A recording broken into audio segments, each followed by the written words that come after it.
Hello, Tim Arrowood here, People's Home Equity.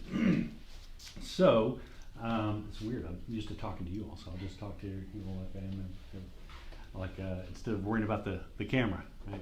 So, what I want to talk about today is everybody's heard the term return on investment, ROI, right? Have you ever heard of COI?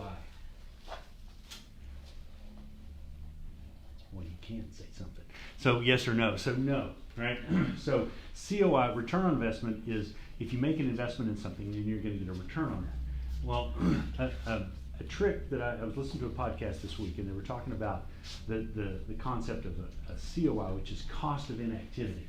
Instead of a return on investment, the cost of inactivity or indecision. So, the concept is, if I can invest $100 and get $200 back, that would be a return on investment. Well, if I don't invest that $100, then I'm not going to get that $100 back, that $200 back. So that cost of inactivity or cost of indecision is actually $100. Right? So every time that I don't do that activity, then I'm losing money. So it changes it from being, I'm choosing not to make that active, the decision to do an activity, and I'm just choosing not to make that money, and it's changing it around to, because of my inactivity, it's costing me money every month, right? So the best thought for me is, the best example of this is working your database, right? So I work with a lot of agents that don't market to their database. So the podcast I was listening to was specific for mortgage lenders. So I'm going to use some of the numbers that he used, and it makes sense to me. So the rule of thumb was, for every 100 people you have in your database that are past clients, you should be closing 1 to 3 deals a month for every 100 in there, because they're either going to sell, they're going to buy, they have friends, all those different things. So let's just keep this really simple. So if 1 out of 100 is what you should be getting out of there. If you're not marketing to that database, then you're losing. It's costing you X amount of dollars every month. So let's say, for example, average loan amount, or average purchase price of $200,000, because my math needs to be nice and simple. So if you're going to make 3% is $6,000 on a $200,000 purchase price or sales price. Well, let's say you, again, keep my math simple, $5,000 is what maybe you would clear out of that. So I don't know what anybody's splits are, don't need to know all that stuff, but just for me to keep my numbers straight. So if you've got 100 people in your database and you're not marketing to that database, your COI is negative $5,000 a month. So it's like, well, I mean, and so when we're talking about working with the database, well, I just don't have time, or I can't afford to hire somebody. So not hiring a $12 an hour person to help you with your database, that might cost you maybe $1,500 to $2,000 a month, and you're losing. So that means you're net negative. You're not willing to spend $2,000 a month to make $5,000 a month. That's just if you have 100 people in your database. So the longer you're in the business, you got 100. I've got about, say, around 500 past clients in my database. So I should be receiving, and I'm challenged with this myself. If I'm not working that database properly, then I'm thinking that's 5 deals a month. I'm not making. As a lender, I don't make the money that you all make per transaction. But let's say I make $2,000 for a deal instead of $5,000 for that deal. Well, that's 5 times 2. I'm leaving $10,000 a month on the table because I'm not working that past database. So to me, it was the switch in my mind was, I could invest that money in having a client event, like we did a client event with Alexa. Co-sponsored that with her, and while I was there, we got 1 lead for a listing. Now I don't know where that is and all that stuff, but that was a very small investment that could turn out to be, quite lucrative, especially in this market. You get a listing, it's cash money. So, when I think about that was the challenge to me. It's not a return on investment, which seems passive, but a cost for inactivity just was like, wow, it's costing me every month by not doing that. So when I think about the database, that's kind of part of this. I'm not going to be real long today, but the things that I have seen, and some of you do this, some of you don't, but some of the things that we do that are similar to what agents should do is have a letter of the week call, and which means that I've got a database. First of all, you got to have a database. It could be just a CRM, it could be a spreadsheet. So I've got all of my past clients in here, and all the people whose last names start with C. I call them this week. Right? It's really high tech. So there's 52 weeks a year, 26 letters in the alphabet. You're going to call your database twice a year. So I'm just going to call them. Hey, how are you doing? I haven't talked to you in a little while. You still living there? Have you ever heard of the acronym FORD for when you're talking to a client? Family, occupation, recreation, and dreams. So when you're talking to somebody, like, okay, you've convinced me I need to talk to somebody. I need to talk to my past clients. Well, what do I say? Well, Ford, talk about their family, their occupation. So, hey, I heard you guys, the baby's getting big now. Are you still working at Eastman like you were the last time we talked? Family, occupation. What are you guys doing for fun? What do you do for fun this summer? And then where are you going to be in 5 years? Your dreams. So when you're genuinely engaging with people, then there's, people work with people that they know, like, and trust. So they work with you once. The ones that you don't want to call because you never want to talk to them again. Right? Just take them out of the database, right? But even then, we've got people that, you did a 30, 60, 90-day call with somebody, we won't mention the name, but it was somebody that we're convinced that she's bipolar, and nobody liked her, but you did and she was asking how I was doing and all happy, and caught her at, she's either lithium and kicked in or something. I'm not really sure. She actually asked about doing asked if we did home equity. Oh, you did? Credit. Oh my goodness. Don't call her back. Well, don't call her back. Do I know him, but still don't call her back, because she might ask for something that we do. But the idea is that activity, there's a cost of inactivity. So if we had not made that call, are you going to close every one of them? No. But over time, and I found this out because we were doing, we had such a big year last year with refinances. We had kept up with our past clients, and now, we had been putting into that relationship. And then last year, we harvested a lot just because, people trusted us, and people we were calling and we were doing. So the top things that we hear and recommend for realtors and lenders is, letter of the week. This podcast I was listening to said you should call 2 letters a week.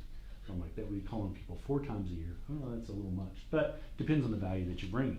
So if you're calling them twice a year, you're having 2 client events a year, like you guys have had. You've got your the drive-in, and you've got the thing that you've done here in the back with the for past clients. It's an excuse. When you're calling those clients, well, if you don't have anything to talk about, if you're calling to invite them to something, that's a fun thing, right? You're not asking them for anything. We have, for all my past clients, we have a pumpkin pie giveaway. It's the Tuesday before Thanksgiving. I invite all of my past clients to come get a pumpkin pie. I don't want them all to come because that's a lot of pumpkin pies. But if we're sending out 400, 500, 600 cards, we'll maybe give away 60 pies. So that's $300 worth of pies. And inevitably I get 2 or 3 deals out of it. It may not be immediately, but I'll get them over the next month or 2. And so, so having that activity, by having the event, it gives me an excuse to call because I have something to talk about. Hey, I want to make sure you're still getting our emails. Is your email correct? Are you, we're mailing to you. So if we mail and it comes back, it's in first class mail, then you find out that they've moved.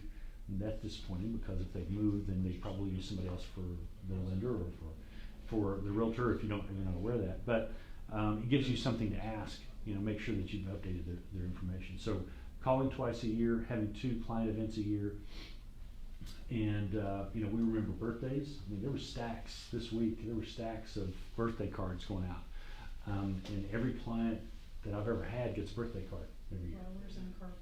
Borrowers and co-borrowers, right? So so I'm like, we're one of the, a lot of people aren't doing postage anymore, snail mail anymore, and we got stuff going out, like stacks of stuff going out every day, which is, people, they're so used to getting emails, they don't get a lot of stuff. So we're doing birthday cards, we're doing happy home anniversary cards. We've been doing them just for the first year, so that when the first year comes up, they'll get a card from us.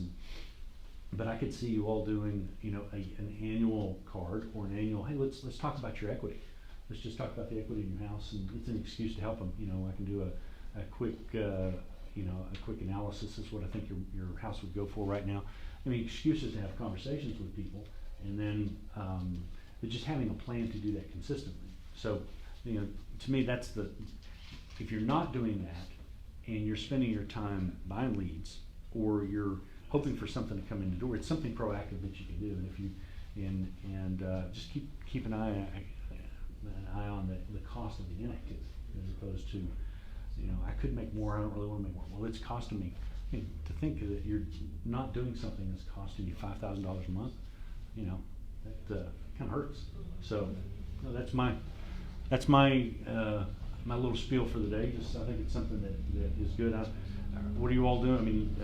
The Tim Stout group does events and different things like that. Do you guys call your database, or does anybody else call your database on a regular basis? Right now we really hit the cards. It was funny you were talking about this. Yeah. We just left the meeting talking about doing more of this. Oh, is that right? Okay. We only paid you a little bit for it, so it's really good. But yeah, typically in the perfect world, we're touching them at least once a year. Right. We do send out anniversary cards. We send Right. out birthday cards. Right. Things like that. We also, as soon as we close them, send a thank you. Okay. Things like that. So we hit the Yeah. snail mail a little bit. Right. We have them on drips too. Hey, just checking Right. in. Hope things Right. are good at the house, unless it's specified not to. The folks we don't really want to follow up with. Yep. It's okay. Yeah, I got that. Yeah. So the thing that really sticks out is us getting on the phone, getting as close as possible to them, because you Yeah. have text, mail, email, phone call, in person. You always Yeah. want to get the closest. To Right, the right, person. right. So Yeah. the phone call would be awesome. Yeah. Make Well, sure we're doing it. what Misty does for me is once we close, we have a 30, 60, 90-day program. So 30 days she calls them.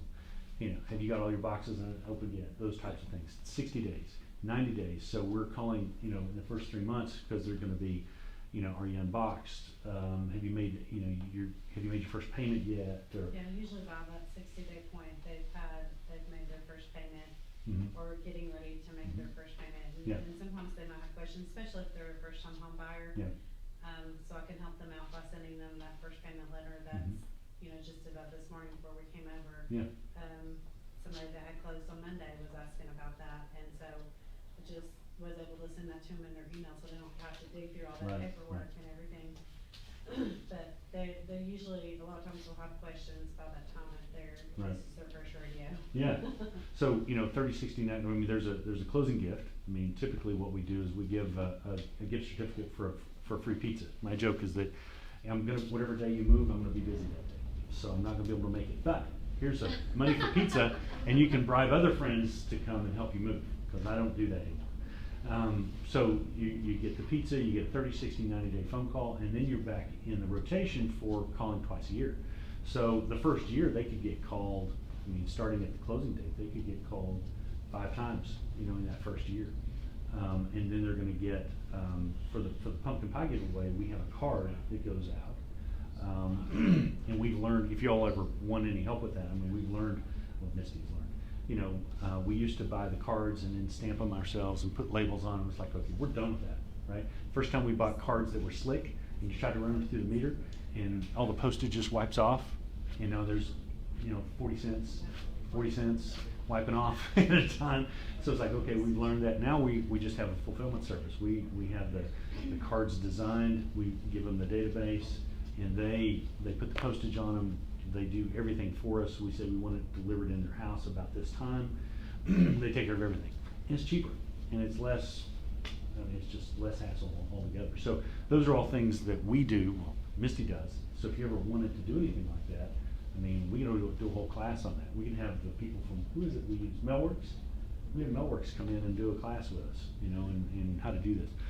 And, what options you have.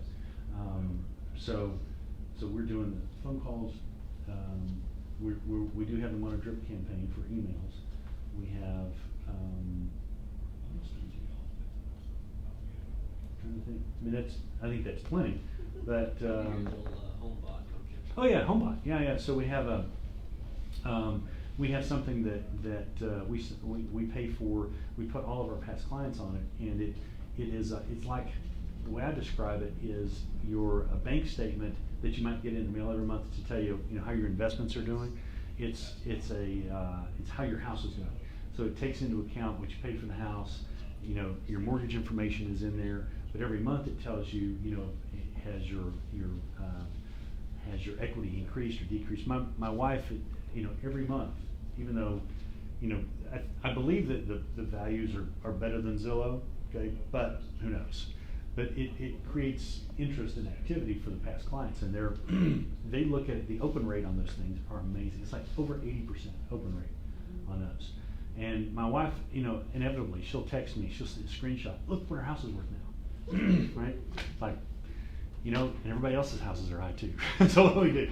But for me, it allows me I can go and look at all the activity, the people that are looking at it more often. They may be interested in a cash out refinance, and they may be looking to sell, or and they're constantly asking questions. The system prompts them about homeowners insurance, so I can refer Veritas Risk Management to them to check on their homeowners insurance, or there's a prompt in there talks about what is your house really worth, because this is what you see, but it's really worth what the market is, and the algorithm that is used is not as accurate as having boots on the ground. So we know who had referred those folks to us, so we'll say, if they're like, I'd really like to know what my house is worth, let's get Matt on the phone here, and because we know in our CRM who sent them, so we can give them back. And but that's something that's dripping on them. It provides value on a monthly basis. My face is in front of them, right? And so things like that I think are really, really helpful. And through the years, we didn't just start out doing these things. We started out with, I'm trying to do some of those, and then it's like I'm not consistent. So Misty comes along, and she knows that Tuesday is her theme day for Tuesday update, or for Letter of the Week calls.